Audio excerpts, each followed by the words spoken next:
Entonces, son el recurso de casación y el recurso de revisión. Técnicamente, los recursos de casación y revisión hacen parte de nuestro programa, aunque hay que tener en cuenta que hay un tercer recurso extraordinario que cae en materia civil, que sería el de anulación de laudos arbitrales.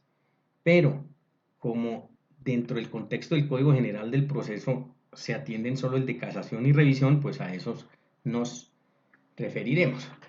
El recurso extraordinario de anulación, que solo y exclusivamente cabe en tema de laudos arbitrales, pues saben ustedes que tiene ley especial en tema de arbitramiento. Por lo tanto, la ley 1563 de 2012, que es la inmediatamente anterior a la Código General del Proceso, pues tiene todo el tema o trata todo el tema de arbitraje nacional e internacional, y ahí pues la razón y la posibilidad procesal del recurso extraordinario de anulación. Se busca anular es el laudo arbitral, nomás, allí tiene todo su contexto. Aquí nos corresponde entonces los recursos extraordinarios de casación y de revisión. Miremos el de casación. Viene del francés caser, que esa palabra, ¿qué quiere decir? Quiere decir romper, quebrar, anular, aniquilar en materia procesal. ¿Qué? Una decisión de un juez ante el órgano judicial de mayor jerarquía entre nosotros, y por eso todo el esquema de casación está solo en la Corte Suprema de Justicia, por eso su competencia, ¿no? Exclusiva de las salas de casación, y en nuestro caso, por ser de materia de procedimiento civil, pues la sala de casación civil, agraria, comercial y de familia de la Corte Suprema de Justicia. ¿Cuándo procede? Procede contra las siguientes sentencias proferidas en segunda instancia por Tribunal Superior de Distrito Judicial.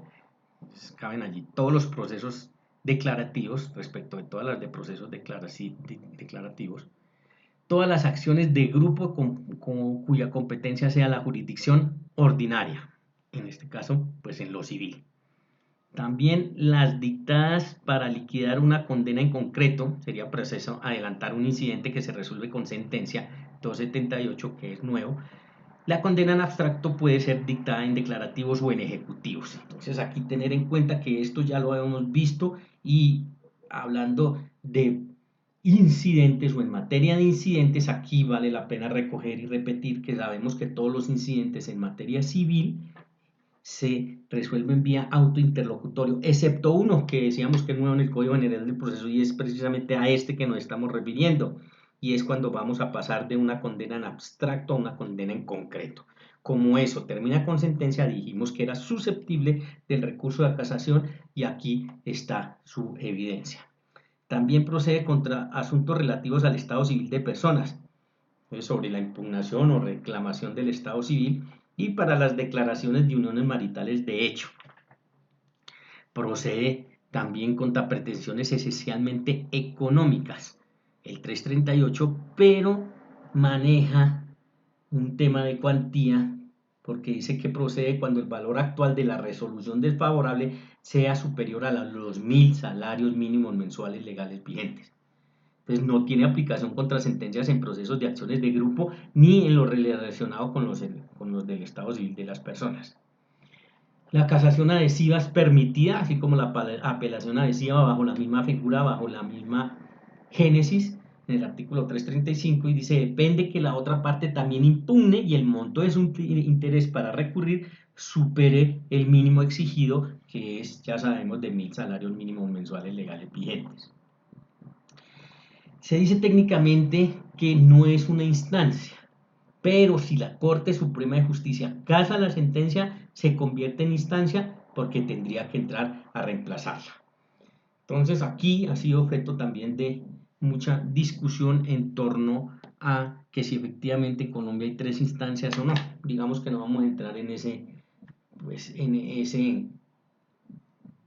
esa discusión, pero pues hay que entender que efectivamente sí hay lugar a la casación, porque entonces aquí ya sabemos, claro, la Corte está en su libertad, bajo una óptica jurídica, claro, en casar o no una sentencia. Pero si casa, como ya sabemos su razón y su forma, es romper, aniquilar esa providencia que viene del inferior, pues necesariamente quedaría el conflicto sin resolverse. Por eso es que dice que tiene que entrar a reemplazarla. Y cuando casan las sentencias, entonces técnicamente se habla que efectivamente sí se convierte en una instancia porque se produce un nuevo fallo.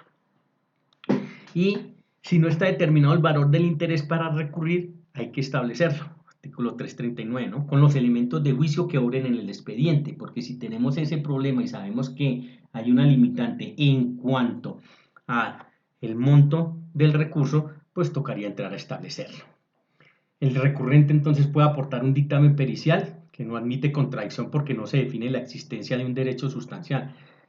Estamos mirando solo el tema del monto del recurso, por eso es que no admite contradicción y eso ya tiene cosa juzgada tanto Corte Suprema de Justicia como Corte Constitucional en cuanto que no se está vulnerando el derecho a la defensa, simplemente no admite contradicción porque aquí lo que estamos mirando, porque es para este caso puntual, es si el valor del interés para recurrir queda establecido o no, porque si es inferior y es sobre pretensiones económicas a 1.000 salarios mínimos mensuales legales vigentes, pues obviamente que no habrá lugar al recurso de casación, es solo para este caso. En ese caso el magistrado decide de plano sobre la concesión o no del recurso. ¿Cuáles son los fines del recurso de casación? Tendríamos que decir que de alguna manera con el Código General del Proceso se ampliaron. Digamos, respecto al recurso extraordinario de casación, si ustedes hacen la comparación con el Código de Procedimiento Civil, pues tenemos que hay dos cambios grandes en este caso. Uno, que se amplían los fines del recurso, el que vamos a ver el artículo 333, y otro que se modificó el procedimiento como tal del manejo del recurso de casación, que lo veremos más adelante. Entonces, defender la unidad e integridad del ordenamiento jurídico. El segundo sería lograr la eficacia de los instrumentos internacionales. Claro, el bloque de constitucionalidad, ¿no? Estaría allí comprometido en esos dos primeros numerales que se defienden en Colombia y se aceptan. Por eso los tratados internacionales debidamente ratificados por el Congreso colombiano hacen parte del bloque de constitucionalidad y en la pirámide jerárquica, pues inclusive están por encima de la Constitución colombiana. Otro fin sería el de proteger los derechos constitucionales, unificar la jurisprudencia nacional, controlar la legalidad de los fallos y reparar los agravios y rogados a las partes por la sentencia proferida. Claro que sería la razón y es lo que se estudia en casación de que se produjo este agravio y por lo tanto hay que entrar a modificar esa decisión. Las causales, las tradicionales 5 causales, ¿cierto? En materia de recurso extraordinario de casación. Simplemente las vamos a referir aquí con su contenido jurídico para que prospere, porque en los recursos extraordinarios, a diferencia de los recursos ordinarios, miren que aunque en los dos se requiere de una argumentación porque uno tiene que demostrar el agravio, en materia de recursos extraordinarios, tanto para casación como para revisión y en anulación, hay que invocar la causal o las causales que son taxativas. Mientras que en materia de recursos ordinarios, pues es la inconformidad que obviamente no está ni puede ser nunca taxativa. La primera nos habla de la violación directa de una norma jurídica sustancial.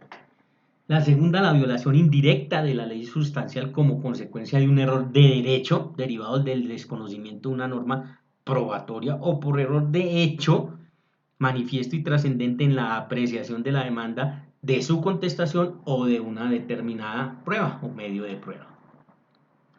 La tercera, no estar en la sentencia en consonancia con los hechos, con las pretensiones de demanda o con las excepciones propuestas por el demandado o que el juez ha debido reconocer de oficio. Entonces miren que es todo un contexto con base en ese principio que nos habla de la consonancia, ¿cierto? Que tiene que haber dentro del actuar de las partes y la decisión del juez. Por lo tanto, si se vulnera, aquí estaría establecido bajo la mirada de la causal tercera. Cuarta, contener la sentencia de decisiones que hagan más gravosa la situación del apelante único. Pues se tienen que dar estas condiciones, no únicamente en apelación, cuando ha llegado allí por apelación, y siendo apelante único, se hizo más gravosa su situación. Eso ya lo analizamos en el recurso de apelación, porque si la apelación es conjunta, pues ya sabemos que no se puede hablar de la reformatio impellius ni el tema de serle más gravoso a uno o al otro. Por eso hace puntual énfasis en que tiene que ser apelante único y que se le haga más gravosa su situación.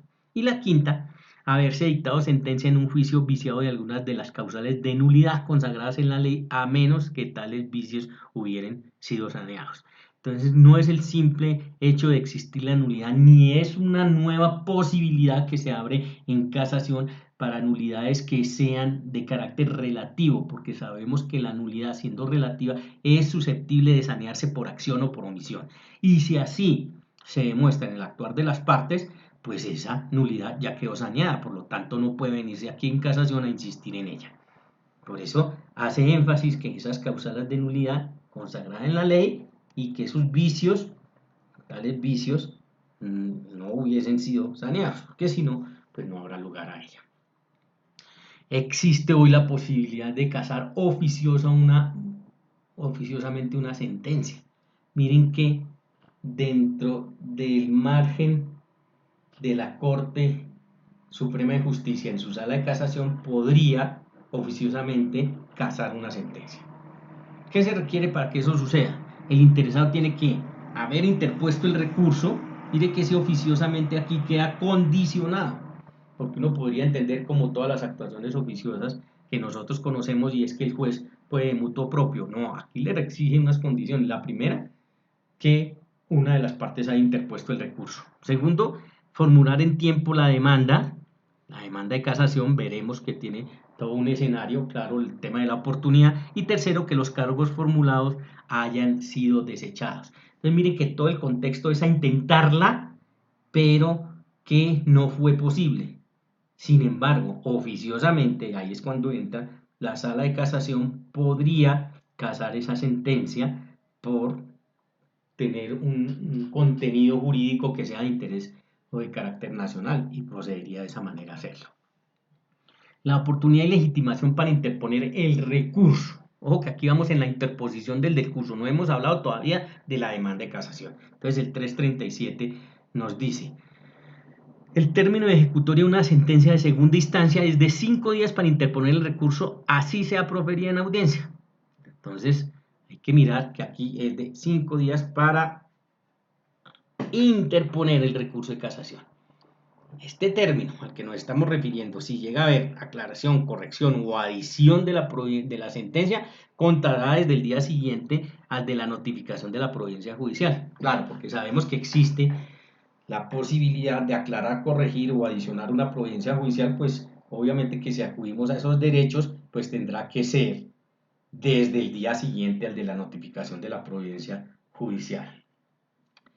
La concesión del recurso de casación, artículo 340, reunidos los requisitos, el magistrado sustanciador ordena el envío del expediente a la Corte por auto irrecurrible. Entonces miren que aquí también estamos frente al fenómeno de que quien concede el recurso es la sala respectiva del Tribunal Superior de Distrito Judicial. Y si es del caso, subiría a casación por un auto que es irrecurrible. Este es uno de los eventos que ustedes tienen que medir en contexto y en conjunto de la posibilidad del recurso o de hecho queja, porque aquí si el Tribunal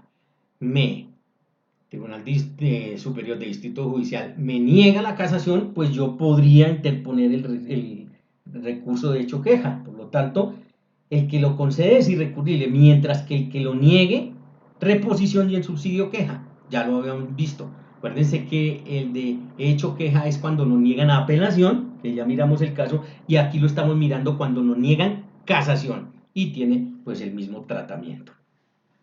Efectos del recurso de casación. Pues primero, si el recurso se concede, la sentencia se cumple, salvo en 3 eventos. ¿Cuándo? Si se trata sobre el estado civil de las personas, si la sentencia es meramente declarativa o cuando haya sido recurrida por las dos partes, recurso de apelación conjunto. Entonces, allí tenemos ese primer fenómeno en cuanto a que concedido el recurso, la sentencia se cumple por lo general, excepto estos casos que estamos viendo. El registro de la sentencia, la cancelación de medidas cautelares y la liquidación de costas en las instancias solo se harán cuando quede ejecutoriada la sentencia del Tribunal Superior de Distrito Judicial o de la Corte Suprema de Justicia. Segundo evento, si se trata de una providencia judicial que contenga mandatos ejecutables o que deban cumplirse, entonces el magistrado sustanciador ordenará su cumplimiento en el auto que concede el recurso, para lo cual pide copias, claro, porque él se quedará con las copias. Y allí el recurrente tiene 3 días siguientes a la ejecutoria para pagar las expensas, so pena que se declare desierto el recurso. Entonces aquí también viene el mismo fenómeno en apelación, pero para casación, y es que se tienen 3 días siguientes a la ejecutoria para pagar esas expensas, y la consecuencia es que si no se pagan se declarará desierto el recurso de casación. Es una carga también aquí para el recurrente. Por lo tanto, podemos concluir lo que ya habíamos dicho: solo opera en materia del recurso de hecho queja. Materia de copias en materia en asuntos de apelación o asuntos de casación, ya saben que es una carga para el recurrente y debe sufragarlas, porque si no las paga, le declaran desierto el recurso. El recurrente puede solicitar la suspensión del cumplimiento de la sentencia en la oportunidad para interponer el recurso. ¿Cómo? Ofreciendo caución para esos perjuicios. Entonces, miren que es un tema de análisis, es una situación que se presenta cuando estamos frente a aquellos eventos donde la sentencia debe cumplirse, porque usted lo primero que tiene que separar y es ver, como ya lo acabamos de decir, que hay unos asuntos en los cuales no se cumple esa sentencia, por eso habla de salvo tales. Aquí estamos hablando de las que hay que cumplir la sentencia. Con todo y eso, el recurrente puede solicitar la suspensión del cumplimiento de esa sentencia, pero tiene que caucionar por si hay perjuicios a futuro. El monto y la naturaleza de esa caución serán fijados en el auto que concede el recurso, y la caución debe constituirse dentro de los 10 días siguientes a la notificación del auto que lo concede. Le corresponderá entonces al magistrado sustanciador calificar la caución prestada. Es un tema que ya le digo, la parte recurrente tiene que analizar con cuidado para atreverse a decir: listo, yo solicito la suspensión del cumplimiento de la sentencia porque está enmarcada dentro de las que hay que cumplirlas, y fijo la caución, que ya saben ustedes, el magistrado sustanciador es el que la determina. El recurrente también puede limitar el recurso a determinadas decisiones de la sentencia, por ejemplo, para solicitar que se ordene el cumplimiento de las demás por el juez de primera instancia, claro, si no son objeto del recurso.